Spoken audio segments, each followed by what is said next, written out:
Sigmund Freud. Sigmund Freud, pronunciación en alemán, /Sigmt ft Pibor, Imperio Austriaco, 6 de mayo de 1856 y Londres, 23 de septiembre de 1939. Fue un médico neurólogo austriaco de origen judío, padre del psicoanálisis y una de las mayores figuras intelectuales del siglo XX. Su interés científico inicial como investigador se centró en el campo de la neurología, derivando progresivamente hacia la vertiente psicológica de las afecciones mentales, investigaciones de las que daría cuenta en la casuística de su consultorio privado. Estudió en París, con el neurólogo francés Jean-Martin Charcot, las aplicaciones de la hipnosis en el tratamiento de la histeria. De vuelta a la ciudad de Viena y en colaboración con Joseph Breuer desarrolló el método catártico. Paulatinamente, reemplazó tanto la sugestión hipnótica como el método catártico por la asociación libre y la interpretación de los sueños. De igual modo, la búsqueda inicial centrada en la rememoración de los traumas psicógenos como productores de síntomas fue abriendo paso al desarrollo de una teoría etiológica más diferenciada de las neurosis. Todo esto se convirtió en el punto de partida del psicoanálisis, al que se dedicó ininterrumpidamente el resto de su vida. Freud postuló la existencia de una sexualidad infantil perversa polimorfa, tesis que causó una intensa polémica en la sociedad puritana de la Viena de principios del siglo XX y por la cual fue acusado de pansexualista. A pesar de la hostilidad que tuvo que afrontar con sus revolucionarias teorías e hipótesis, Freud acabaría por convertirse en una de las figuras más influyentes del siglo XX. Sus teorías, sin embargo, siguen siendo discutidas y criticadas, cuando no simplemente rechazadas. Muchos limitan su aporte al campo del pensamiento y de la cultura en general, existiendo un amplio debate acerca de si el psicoanálisis pertenece o no al ámbito de la ciencia. La división de opiniones que la figura de Freud suscita podría resumirse del siguiente modo: unos le consideran más un gran científico en el campo de la medicina, que descubrió gran parte del funcionamiento psíquico humano, y otros lo ven especialmente como un filósofo que replanteó la naturaleza humana y ayudó a derribar tabúes, pero cuyas teorías, como ciencia, fallan en un examen riguroso. El 28 de agosto de 1930, Freud fue galardonado con el Premio Goethe de la ciudad de Frankfurt del Meno por su actividad creativa. También en honor de Freud, al que frecuentemente se le denomina el padre del psicoanálisis, se dio el nombre Freud a un pequeño cráter de impacto lunar que se encuentra en una meseta dentro de Oceanus Procellarum, en la parte noroccidental del lado visible de la Luna. Sigismund Shlomo Freud nació el 6 de mayo de 1856 en Freiberg, Moravia, en la actualidad, Pibor en la República Checa, en el seno de una familia judía. Aunque el nombre que figura en su certificado de nacimiento es Sigismund, su padre añadió un segundo nombre, de origen hebreo, Shlomo o Selomó, versiones de Salomón, en una inscripción manuscrita en la Biblia de familia. Un documento de 1871 se refiere a Freud como Sigmund, aunque él mismo no comienza a afirmar Sigmund hasta 1875 y nunca usó el segundo nombre. Fue el mayor de 6 hermanos, 5 mujeres y un varón. Tenía además 2 hermanastros de uno de los 2 matrimonios anteriores de su padre. En 1860, cuando contaba con 3 años de edad, su familia se trasladó a Viena, esperando el padre recobrar la prosperidad perdida de su negocio de lanas. Según sus propias palabras, fue educado sin religión y permaneció incrédulo, de modo que sus lazos con el judaísmo no fueron ni religiosos, ni nacionalistas, aunque se identificó siempre con su cultura. A pesar de que su familia atravesó grandes dificultades económicas, sus padres se esforzaron para que obtuviera una buena educación y en 1873, cuando contaba con 17 años, Freud ingresó en la Universidad de Viena como estudiante de medicina en un ambiente de antisemitismo creciente. En 1877 abrevió su nombre de Sigismund Freud a Sigmund Freud. Estudiante poco convencional pero brillante, fue ayudante del profesor E. Brücke en el Instituto de Fisiología de Viena entre 1876 y 1882. En 1880 conoció al que sería su mentor, Joseph Breuer. Según se desprende de numerosas cartas entre Freud y su amigo Edward Silberstein, escritas entre 1871 y 1881, ambos aprendieron el español de manera autodidacta. Incluso formaron una especie de sociedad secreta a la que nombran Academia Castellana, AC, y usaron como seudónimos los nombres de los 2 perros protagonistas del Coloquio de los Perros del Gran Cervantes, Solían firmar Freud como Scipione y Silberstein como Berganza. Publicadas en 1965, las cartas han sido traducidas al inglés, italiano, español y francés. Las originales se encuentran en la Library of Congress. En 1881 se graduó como médico. Freud trabajó bajo la dirección de Theodor Meinert en el Hospital General de Viena entre los años 1883 y 1885. Como investigador médico, Freud fue un pionero al proponer el uso terapéutico de la cocaína como estimulante y analgésico. Entre 1884 y 1887 escribió muchos artículos sobre las propiedades de dicha droga. Sobre la base de las experimentaciones que él mismo realizaba en el laboratorio de neuroanatomía del notable patólogo austríaco y especialista en histología Salomon Stricker, logró demostrar las propiedades de la cocaína como anestésico local. En 1884 Freud publicó su trabajo Über Coca, sobre la coca, al que sucedieron varios artículos más sobre el tema. Aplicando los resultados de Freud, pero sin citarlo, Carl Kohler utilizó con gran éxito la cocaína en cirugía e intervenciones oftalmológicas, publicando al respecto y obteniendo por ello un gran reconocimiento científico. Se ha podido determinar tras la publicación de las cartas a su entonces prometida y luego esposa, Martha Burns, que Freud hizo un intento frustrado de curar con cocaína a su amigo Ernst von Fleisch-Marsopp, quien era adicto a la morfina, pero el tratamiento solo le agregó una nueva adicción, hasta que finalmente falleció. Se le critica a Freud no haber admitido públicamente este fracaso, y a su biógrafo y amigo Ernest Jones que no haya informado de él. Es también conocido que el propio Freud consumió cocaína en algún periodo de su vida, según se puede leer en la versión completa de su correspondencia con Wilhelm Fliess. En 1886, Freud se casó con Martha Burns y abrió una clínica privada especializada en trastornos nerviosos. Comenzó su práctica para tratar neurosis como la histeria utilizando la hipnosis y el método catártico que su mentor Joseph Breuer había aplicado con Bertha Pappenheim, Anna O., obteniendo resultados que en aquel momento parecían sorprendentes, para posteriormente abandonar ambas técnicas en favor de la asociación libre, desarrollada por él entre los años 1895 y 1900, impulsado por las experiencias con sus pacientes histéricas. Freud notó que podía aliviar sus síntomas animándolas a que verbalizaran sin censura cualquier ocurrencia que pasara por su mente. En 1899 se publicó la que es considerada como su obra más importante e influyente, La interpretación de los sueños, inaugurando una nueva disciplina y modo de entender la mente humana, el psicoanálisis. Tras algunos años de aislamiento personal y profesional debido a la incomprensión e indignación que en general sus teorías e ideas provocaron, comenzó a formarse un grupo de adeptos en torno a él, el germen del futuro movimiento psicoanalítico. Sus ideas empezaron a interesar cada vez más al gran público y se fueron divulgando pese a la gran resistencia que suscitaban.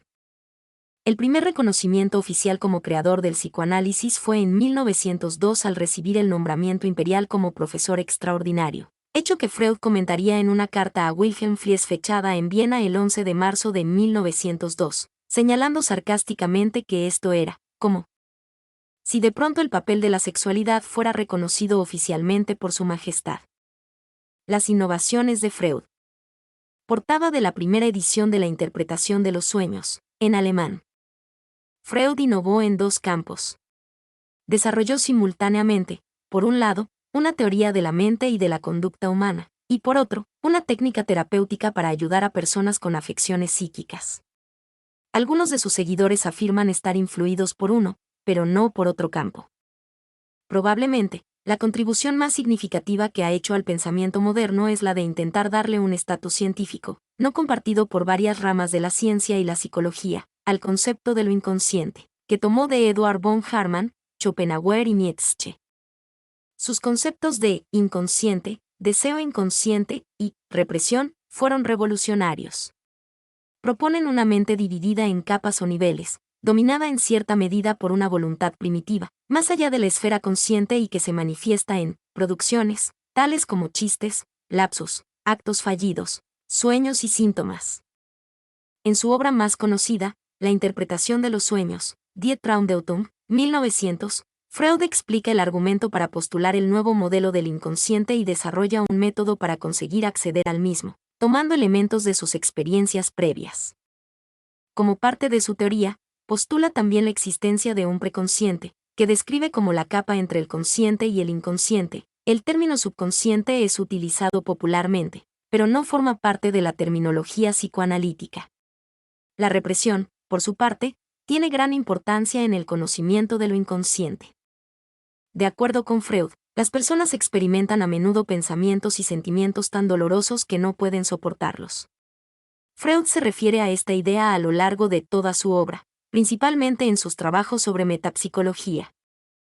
Según sostuvo, estos pensamientos y sentimientos, al igual que los recuerdos asociados, no pueden ser expulsados de la mente, pero sí del consciente para formar parte del inconsciente, manteniéndolo reprimido su efectividad psíquica y retornando en forma de alguna de sus producciones.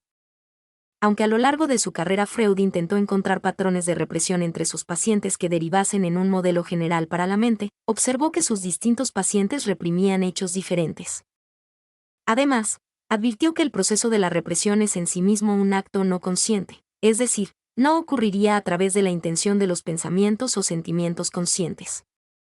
Freud buscó una explicación a la forma de operar de la mente. Propuso una estructura de la misma dividida en tres partes: el ello, el yo y el superyo, véase ello, yo y superyo. El ello representa las pulsiones o impulsos primigenios. Según Freud, constituye el motor del pensamiento y el comportamiento humano. Contiene nuestros deseos de gratificación más primitivos. El superyo, la parte que contrarresta al ello, representa los pensamientos morales y éticos. El yo permanece entre ambos. Actúa mediando entre nuestras necesidades primitivas y nuestras creencias éticas y morales. No es sinónimo de la conciencia. Existen partes del yo que son inconscientes.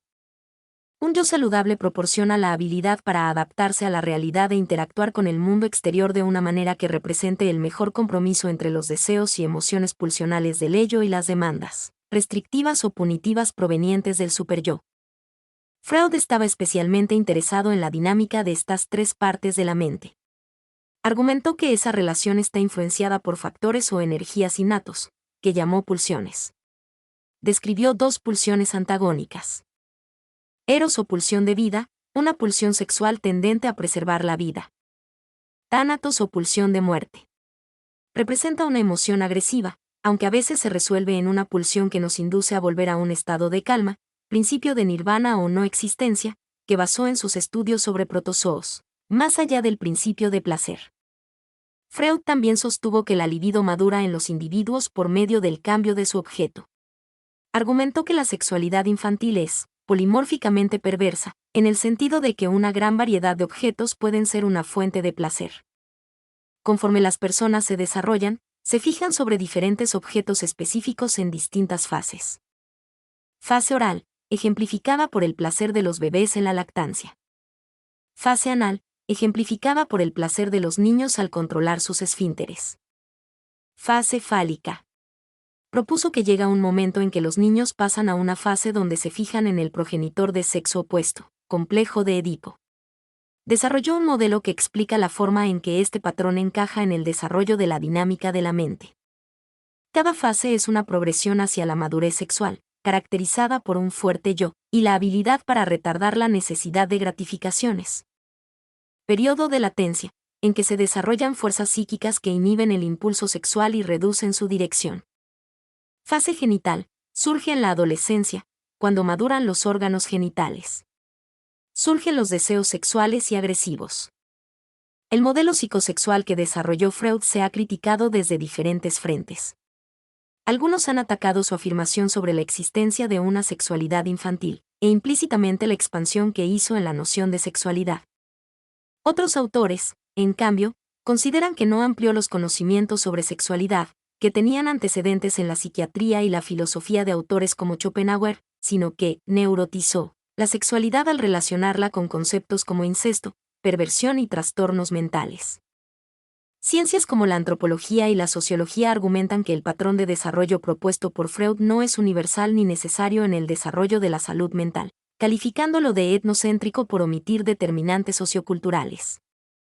Freud esperaba probar que su modelo, basado en observaciones de la clase media austríaca, era válido universalmente. Utilizó la mitología griega y la etnografía contemporánea como modelos comparativos. Acudió al Edipo rey de Sófocles para indicar que el ser humano desea el incesto de forma natural y cómo se reprime ese deseo. El complejo de Edipo fue descrito como una fase del desarrollo psicosexual y de madurez. También se fijó en los estudios antropológicos sobre totemismo, argumentando que reflejan una costumbre ritualizada del complejo de Edipo, tótem y tabú. Incorporó en su teoría conceptos de la religión católica y judía, así como principios de la sociedad victoriana sobre represión, sexualidad y moral, y otros de la biología y la hidráulica. Esperaba que su investigación proporcionara una sólida base científica para su método terapéutico. El objetivo de la terapia freudiana o psicoanálisis es, relacionando conceptos de la mente cartesiana y de la hidráulica, mover los pensamientos y sentimientos reprimidos, explicados como una forma de energía, hacia el consciente.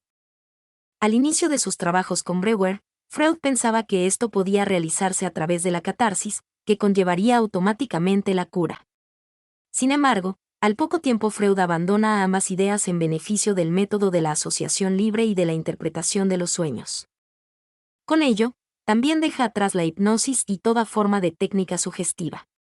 Así inaugura la técnica psicoanalítica propiamente dicha, a la que agrega otro elemento central, a través de la relativamente poca intervención del psicoanalista, que adopta una postura neutral y abstinente. El paciente puede proyectar sus pensamientos y sentimientos sobre él. A través de este proceso, llamado transferencia, el paciente puede reconstruir y resolver conflictos reprimidos, causantes de su enfermedad, especialmente conflictos de la infancia con sus padres. Es menos conocido su interés inicial por la neurología. En los comienzos de su carrera había investigado la parálisis cerebral. Publicó numerosos artículos médicos en este campo. También mostró que la enfermedad existía mucho antes de que otros investigadores de su tiempo tuvieran noticia de ella y la estudiaran.